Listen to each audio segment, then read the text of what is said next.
Get ready for the Work Better podcast. I'm Toree McQueen, here to share stories on what's working and what's not in business and in life from humans all over the world. I believe everyone's version of success looks different, but in the end, we should all love our life's work, and in doing so, live a life of complete fulfillment. And if you don't love your work, I'm hoping you'll tune in and uncover some inspiration here to work better.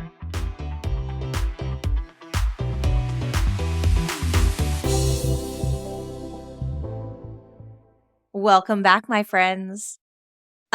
Today's going to be such a fun one because, first of all, this is the last episode of season 4, so it's got to be a good one. But also, we are going to talk about something that I feel like so many of my friends or entrepreneurs in the space, or anybody that I know of, doesn't really talk about, and that is the tipping point. Like, at what point do we reach the tipping point of things in life when it starts to get overwhelming and things just start to, slide off that scale, the scale of balance, right? And I thought I would talk about where I am at in life as a business owner, wife, and mother to 5, because I believe I have officially hit a tipping point. And I'm super excited to actually chat about this part of my journey with you guys in a positive way so that you guys can kind of see what I've been up to, but also understand that everybody has a tipping point. As much as people can make it look like it's so easy to be so balanced, it's like, yes, but the balance doesn't always remain. And here's the thing. I have always been about building a life you love, and I still am every day. In fact, I'm actually pretty stubborn about doing things that I don't think are actually worth doing, because at the end of the day, we're all going to die. Everybody is, going to continue to move on, and you really just want to live a life you love, and love is really the answer to everything, which is why I want to share this part with you. For the past 8 years, I have been building business alongside family, scheduling all my work around naps and night times and birthdays and friends and family and tons and tons of laundry. And I got really good. And I started growing in my business and growing in my home life. And I really started thriving. And then I started leading others to do the same. You guys all know this. And I've empowered others to take control of their work by working when it works. And I started hiring, outsourcing, building, learning what works, what doesn't work. And I also started learning more about myself along the way. What parts I enjoy, how I want to scale, hiring coaches, firing coaches, hiring staff, firing staff, climbing up the darn mountain. Oh, the darn beautiful mountain, you guys. We're going to be talking about that today too, because it really is like life is like climbing a mountain. And I know that sounds super cheesy, but I'm going to use that analogy today because I think it will help you guys visualize kind of where I'm at. And right now, I often look back and I see all the things that I've done and where I want to go in business and with our family and my own personal development.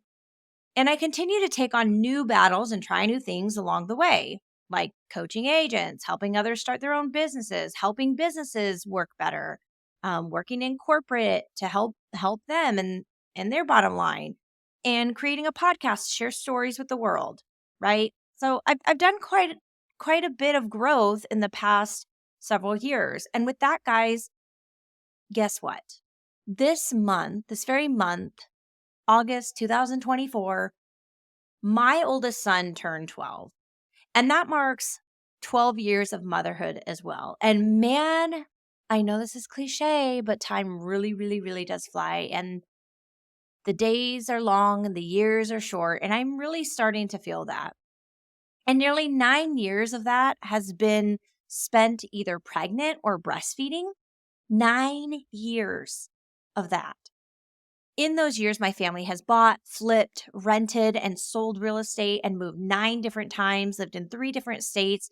And my kids are now going to be ranging from the ages of 2 to 12 and be in 3 different schools. And I'm officially leaving the diaper phase for good.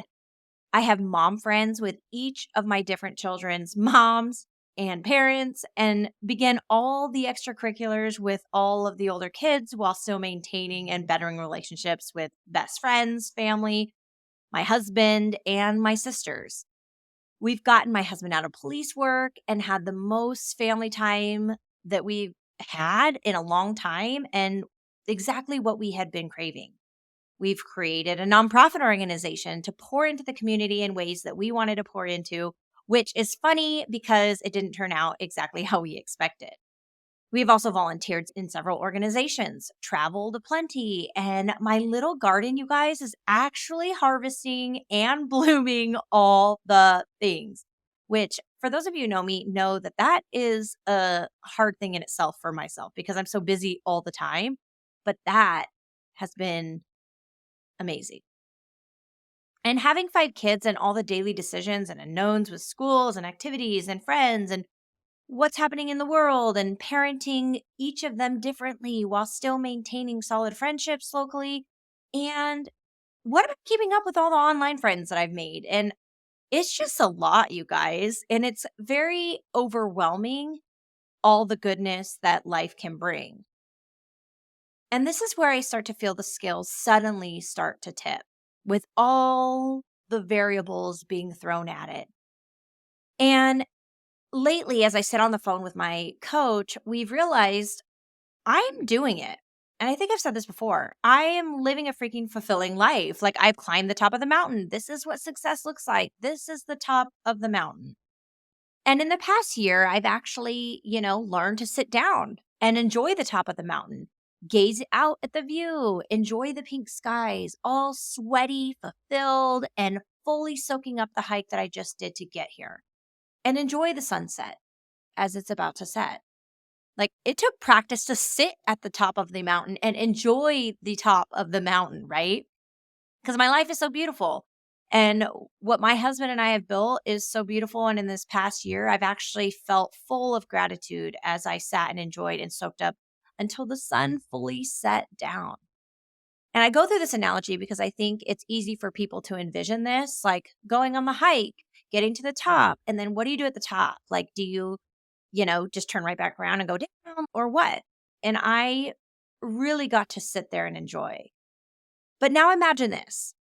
Imagine me enjoying, and then now the sun is setting and the stars come out and it's beautiful. You can enjoy sitting under the stars for a while alone, right? But here's where the hard part comes in. Imagine now it's cold and I didn't plan for this. I don't have a jacket. I am left to hike down the mountain alone in the dark with no lamp because, of course, my get up and go spontaneous personality and sometimes overzealous personality, I didn't plan for that. The way down the mountain, I did not plan for the way down to the mountain, down the mountain. I did not plan to stay there that long, right? Until the sun all set. And let's just say I hiked down the mountain alone in the dark, pitch black, and guess what? I broke my ankle. I broke my ankle. That's what it feels like. And now I have to make it down alone with a broken ankle to the very bottom, alone in the pitch black to get help. And I'm being forced to take a time out to rest and recover. And not just my ankle, you guys, my whole body. So just imagine that. Anyone who knows me knows it's very hard for me to just rest. And it's kind of a joke in my family. But it's hard to sit down and relax knowing that life is in front of me and just continuing to pass by. And like I said, we're going to die one day. So, I don't want to rest, right? But on the way down the last mountain that I just hiked, I broke my ankle, hypothetically, or quote unquote, right? And like my father used to say when I sprained my ankle in sports, you can choose to sit out a game and heal, or give it an entire season or the rest of your life. You can sit out the rest of your life if you're not smart enough to take a break when you need it. And what's the smart no-brainer choice? The quickest way to get back up and go on a new hike on a new mountain is to take rest and heal. And this is what it feels like to hit a tipping point, for me anyways. You got to kick your feet up, heal, relax, reminisce, and imagine the next mountain.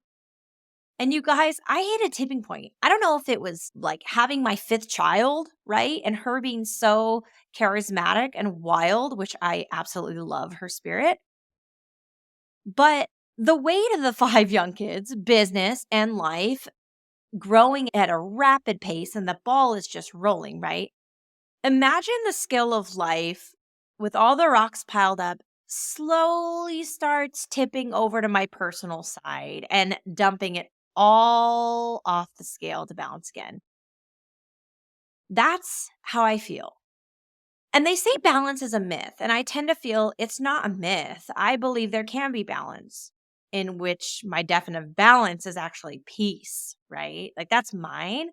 However, it comes and goes, wobbles, tips every now and again as different variables of different weights are being put onto the scale. And peace is really an internal job and sometimes nothing to do with whatever's happening in the outside world. It's peace that brings us the balance. And right now, I feel like internally my system is completely out of whack. My nervous system is a little off because I'm trying to balance all these things and manage everyone else's expectations in my household, all around me, with friend groups, like with work, with clients, like everything, right? And peace and time when clearly everything is sliding off the scale. And when this happens, if anxiety, overwhelm, and overthinking starts creeping in, and I am just not myself. And I will say, like, this is not a comfortable place to sit in, right? These are all brand new feelings for me, and it's not peaceful at all. And it's not just the quantity of things, right? It's the weight and the responsibility of each thing that's being put on the scale.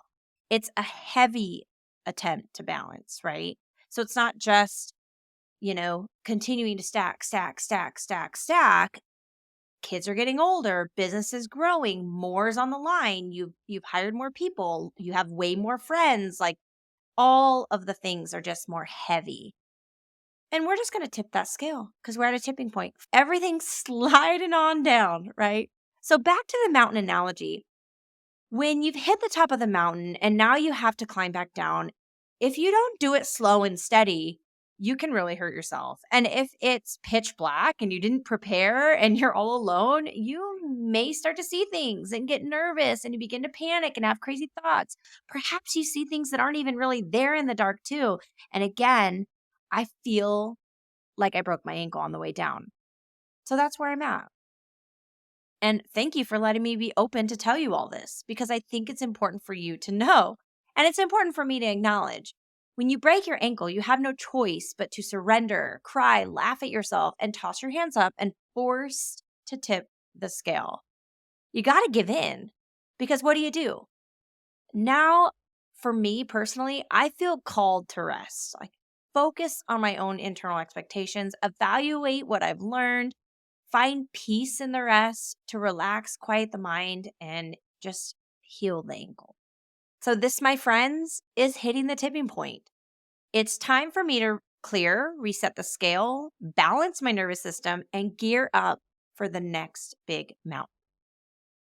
And for me, in resetting the scale, this is kind of what it looks like. It requires slowing down the business side of things, staying lean and steady instead of full on growth mode, enjoying the rest of summer with my kiddos before gearing up for another heavy school and sports season, being a present parent and really enjoying this part of motherhood. Boy, I know I won't get this back again. Cutting back on social media hard for my personal side, just so I can lead by example in my household and gain more time. Like all the time can go there if you let it. Quiet time to myself, tripling down on my health, more laughing, less worry. Because again, we're all gonna die. I hate to sound so morbid, but none of this is really gonna matter. All that matters is love and affecting people in a positive way. So getting myself there. We're currently packing, selling our house, and transitioning out of our current home, getting set on solid ground again, and gearing up for our next home. You guys, we're hoping to find property and potentially build while we're on the next mountain. So let's just say we're restructuring home and business to prepare for an even stronger foundation so we can trek up the next mountain and balance the scales again. Because it's just a cycle. And you guys, I have to admit, my ego has had such a hard time wanting to rest. Like I've been like fighting it as I'm always go, go, go, go, go. And all the fears start to set in with rest, right? Like, how can I be there for someone else if I'm focused on my own rest? I'll let others down, and all the work I put into will feel like I have to start over again. I'm letting myself down. But my coach reminded me that you never give your best to others when you're not fully rested, and your energy shows it. And I feel it. And that in rest, you don't forget about what you have learned. And this was a big one because you feel like you need to start over. But the fact is, you're not starting over. Like you built your thing already. That means you already know how to build again and you know how to build better and you know how to prepare. The next hike will be so much easier now that I have a different lens and I know now what to expect because I've already experienced certain things. And what's funny is this is so ironic because this is exactly what I tell my children when they break a huge Lego set that they just focus so hard on building. Nothing lasts forever. They're meant to be broken. They're meant to be knocked down and rebuilt. And they will get better and faster at what they're building. And it will make room for the next one, right? Such a gut punch. How's that for eating my words, right? So just imagine now, I can bring so many more people with me next time up the mountain if I better prepare, right? With headlamps and snacks and maybe music and camping gear. Do you see how I get a little crazy? But it's so we can all enjoy the sunset, sleeping under the stars, maybe. And if we're lucky, maybe even get to experience a sunrise with whoever we're hiking with, right? So sometimes we forget that we need a tipping point. We need a tipping of the scales to clear the slate and figure out what next mountain we want to climb, where it will be, how big, and with who are we going to hike it with. You see, I do believe you can have balance, but with balance comes a tipping point to learn, to rest, recover, and get back at it, to see what's next and begin a new adventure. For now, let's get my nervous system chilled out and regulated back in order. I think it's important to be able to recognize when we hit this tipping point because it is normal. But when we ignore the tipping or running down the mountain scared is when we get hurt and our nervous system goes out of whack and we can't think properly, let alone live in a peaceful place. So the tipping point will happen. Expect it and embrace it for what it is, a new mountain in the horizon. So with that being said, my friends, I am here to acknowledge and share my own tipping point with you and just respect it. My hope is also that this episode empowers you to see when you or others are at their own tipping points and be okay with it. It's all temporary. It may just be time to recover from your last hike and set heights on the next mountain. So, my friends, in clearing these scales of mine and quote unquote healing the ankle, it does mean that this episode will bring season 4 of the Work Better podcast to an official close. However, as much as I hate goodbyes, I love new chapters and adventures even more. And I know it will make it that much more exciting to have you back for season 5. So thank you so much for listening and tuning in and being with me on this journey and letting me share my story with all of you. I will be back soon enough sharing and climbing a new mountain with you soon. Until next time. Well, my friends, thanks for tuning in to another episode of the Work Better podcast. I hope you've wrapped up your golden nugget and take it with you on your journey to finish out the week. Don't forget to follow, subscribe, leave a review, or reach out to me personally if you have any special requests for guests or questions you'd like me to share on the show.